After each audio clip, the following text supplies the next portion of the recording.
Europe 1, 7h25, Thomas Soto.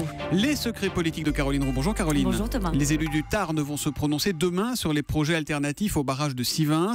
Sur place, le ton monte entre ce qu'on appelle les zadistes et les agriculteurs. L'info politique, Caroline, c'est qu'après avoir joué l'apaisement, le gouvernement veut passer à l'action. Oui, je vais vous donner un bon indicateur de la détermination au sommet de l'État. Selon des proches du dossier, le ministère de l'Intérieur imagine une évacuation de la zone très vite après le vote du nouveau projet, dès la semaine prochaine.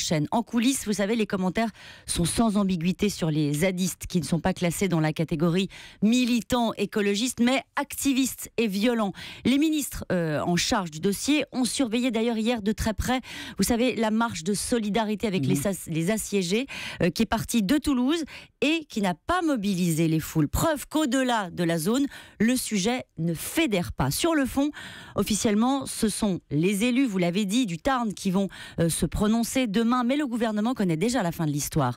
Abandon du projet initial et vote en faveur d'une nouvelle retenue d'eau de moindre envergure qui épargne plus de la moitié des zones humides. Une option qui permet en plus d'atterrir avec les agriculteurs. Leurs représentants que j'ai pu joindre hier craignent encore une flambée de violence dans les jours qui viennent. Et les Verts dans cette histoire, ils disent quoi les Verts, Caroline ? Alors l'un des cadres d'Europe Écologie Les Verts que j'ai pu joindre regrette que le gouvernement veuille passer en force à quelques jours des élections départementales.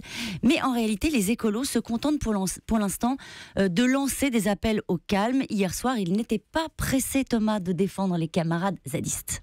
Nicolas Sarkozy le dit sur tous les tons, Caroline, il veut rassembler pour son nouveau parti. La question politique du jour, c'est les centristes seront-ils de l'aventure ? Alors, les centristes, ils sont traités, comme on dit en politique, car pour montrer Traité, ça veut dire qu'on les soigne. Hein. C'est ça, car pour montrer qu'il construit un grand parti de la droite et du centre, Nicolas Sarkozy aura besoin de quelques prises de guerre à l'UDI. Dans le viseur, François Sauvadet ou Ramayad, entre autres, à qui l'UMP+, comme on l'appelle déjà, pourrait proposer une double appartenance. Un pied dans le parti de Nicolas Sarkozy et un dans celui fondé par Jean-Louis Borloo. En contrepartie, l'UMP se montrera à Commodore, par exemple, sur les têtes de liste régionale ou pour les prochaines investitures. Je sais, c'est pas très glorieux, mais c'est aussi ça, la politique. Et le changement de nom de l'UMP, ce nouveau parti, c'est pour après les départementales. C'est ça. Enfin, plutôt fin mai, a priori.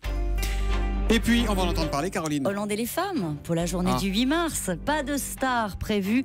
L'idée cette année, c'est d'honorer des femmes singulières, méritantes. Une femme conductrice de TGV, un capitaine de police, un ingénieur d'Airbus. Pour la séquence People, il a eu son compte, il faut dire, avec le voyage aux Philippines. Alors, vous dites un capitaine ou une capitaine ? Non, en fait, un ingénieur ou une ingénieure ? Je dis une ingénieure, une capitaine et une conductrice de TGV. Non, vous n'allez pas vous faire des copines. Les secrets politiques de Caroline Roux, tous les matins à 7h25 sur Europe 1. À demain, Caroline. À demain.